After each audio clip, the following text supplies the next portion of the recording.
Shalom, meus irmãos. Espero que vocês estejam bem, que vocês estejam na graça do Eterno.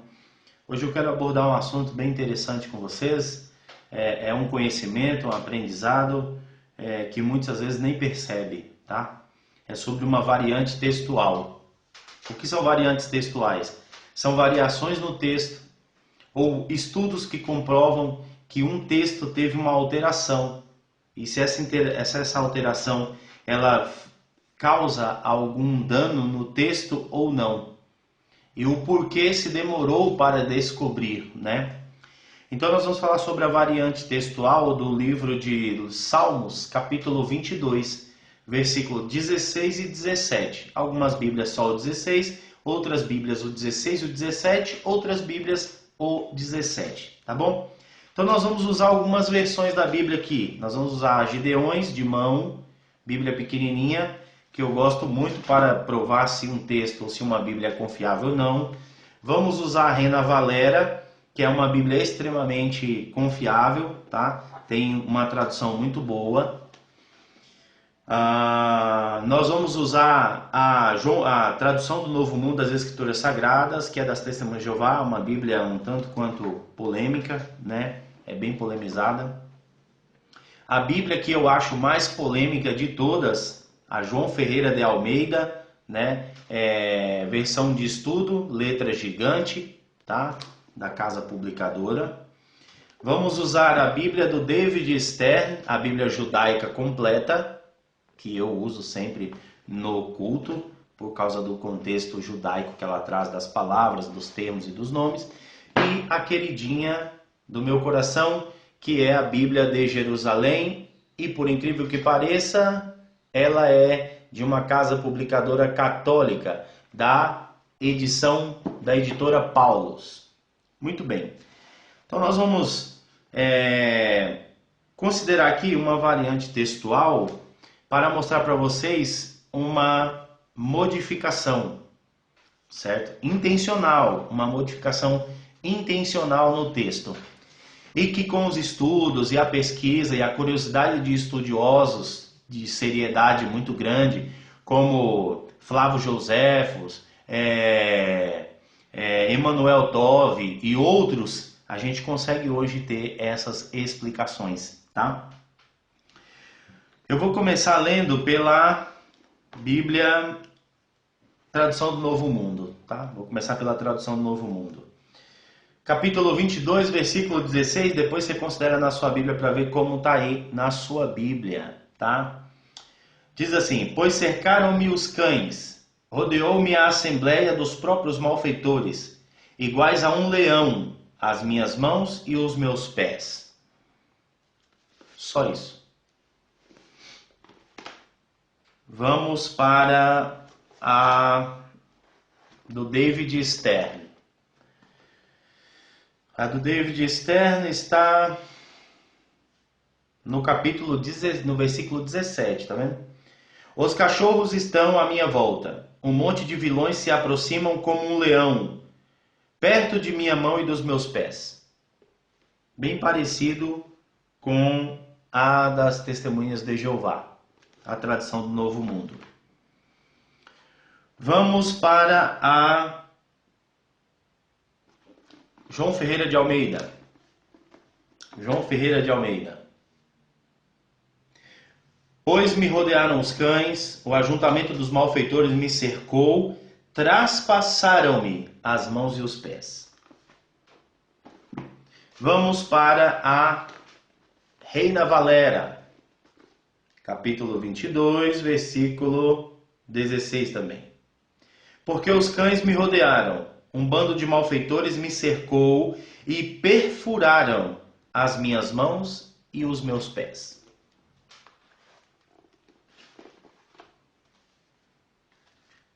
Gideões. Bíblia de graça, tá, irmão? Isso aqui dava na escola, quando tinha a matéria de religião, né? Isso aqui dava nas igrejas católicas, alguns davam na rua, os missionários dos Gideões davam na rua, tá? Biblinha gratuita, vem escrito proibido venda, Perdão, deixa eu ver aqui. É isso mesmo, proibido venda. Este livro não pode ser vendido. Tá vendo? 22:16. Pois me rodearam os cães, o ajuntamento dos malfeitores me cercou, traspassaram-me as mãos e os pés. Veja que esta versão, ela está de acordo com a Reina Valera, tá? Com a Reina Valera. E agora, a Bíblia de Jerusalém, capítulo 22, versículo 16. Aqui também é o 17, como a do David Stern. Cercaram-me os cães, numerosos.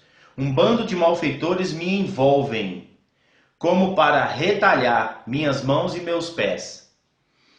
Então veja bem que aqui uma fala como um leão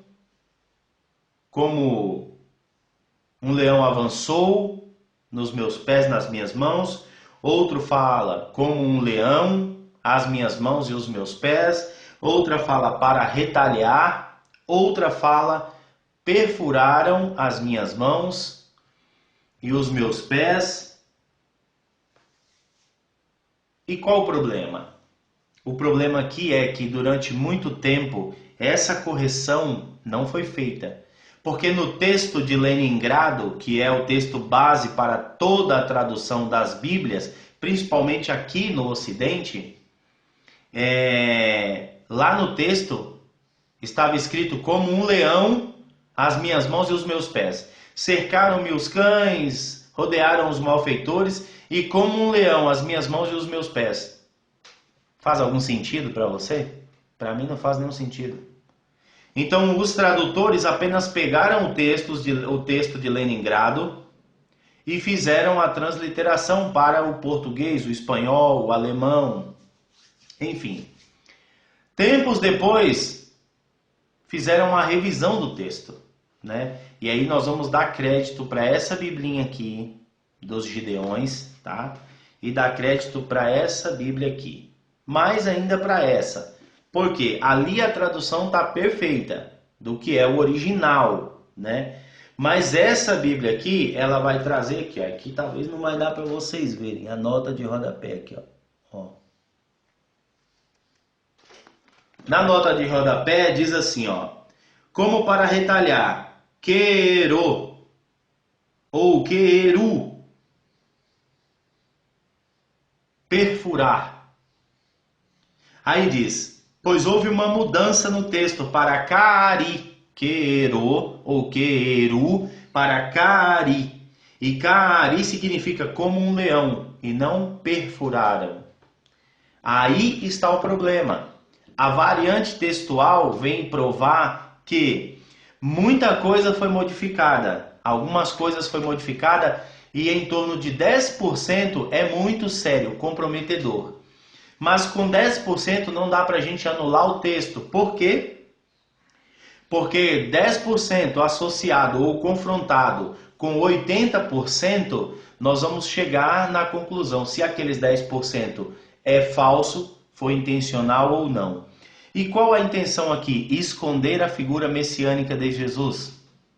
Os judeus não aceitam Yeshua HaMashiach como já vindo, como filho de José, sofredor, carpinteiro, e virá na segunda vez como filho de Davi, o rei, o príncipe, o governador. Eles acreditam que Yeshua ou Jesus virá e já tomará o poder das nações e começará a governar. Será como se fosse um candidato. Dentro disso nós sabemos que mais de 7 milhões de judeus foram mortos em nome de Jesus, em nome de Yeshua. Algumas coisas comprometem isso. Então, quando os escribas da época de 1008, já da era, antes da era comum, fez a transliteração do texto, a versão Septuaginta, né, dos 70, e depois a versão de Leningrado, então eles trocaram no texto palavras muito parecidas, porém de contextos totalmente diferentes. Se você ler o contexto disso aqui, você vai entender que está falando de Jesus e não de um leão. e que não tem referência nenhuma ali para isso. Então a variante textual vai dizer para você que a sua Bíblia ela pode sim ter algumas alterações, como Revelação capítulo 22, 14, onde alguns falam que lavaram as vestes, mas no original está que obedecem, que cumprem os mandamentos. Aí alguns vai querer achar base para isso. Lavar e obedecer é a mesma coisa. Não é a mesma coisa, tá? Só que o contexto diz que quem faz aquela coisa, né, ou quem foi traspassado, ou quem cercou, e o contexto ali é de perfuração, ou seja, foi pendurado no madeiro, então ali o texto está pregando Jesus, Yeshua HaMashiach. E o texto foi colocado ali intencionalmente errado, com palavra parecida, e não é no grego, tá? É no hebraico mesmo. Então os escribas judeus que fizeram isso intencional para esconder a figura messiânica de Jesus ali. Tanto tempo fomos confrontados porque eles falavam, como? Aqui está falando de um leão e não de Jesus, né? Alguns chegavam a dizer, mas Jesus é o leão da tribo de Judá, mas não tem a contextualização. Então o que está falando ali é exatamente que Jesus seria pregado no madeiro com pregos, perfurado as mãos e os pés, tá? Então, para vocês entenderem que as Bíblias sim têm diferença, mas que você pode saber se aquele texto está certo ou errado, ou que você pode sim usar qualquer Bíblia, desde que você saiba analisar, por exemplo, a variante textual e saber se aquele texto está certo ou está errado. Então nós chegamos aqui num determinado impasse, né? Impasse não, numa conclusão, perdão. Todas as Bíblias você pode ler ela, não importa, desde que você saiba a variante textual. Se você não sabe variante textual, você tem que procurar Bíblias como Reina Valera, Gideões, a Bíblia de Jerusalém, que são Bíblias que, no mínimo, traz ali uma detalhação como a de Jerusalém do porquê o texto foi trocado. Então foi trocado intencionalmente para esconder a figura do nosso Mestre Jesus. As Escrituras sempre pregou. Por isso que a Bíblia diz que a conclusão das Escrituras é Jesus. Não que ela perderia o seu valor, mas que tudo que ela mostra está relatando sobre um homem, sobre alguém que realmente teria a unção do Espírito de Deus e que conduziria não só o povo de Israel, mas a humanidade para o Olam Rabá. Espero ter ajudado vocês aí. Então, palavras que são muito parecidas, escritas iguais, porém usada num contexto diferente, pode dizer uma coisa totalmente diferente do que o texto realmente queria dizer. E aí nós entramos no intento lectores, a intenção do leitor, e o intento tradutores, aquele que escreveu ou traduziu, ele pode ter pensado, vou esconder uma informação. E aí é um problema aqui, tá bom? Espero que vocês guardem isso, porque tem muita variante textual. Quando vocês estudam comigo, a gente chega num ponto muito interessante sobre variantes textuais, tá? Deus abençoe vocês. Shalom, shalom, e até outra hora. Lehi traot.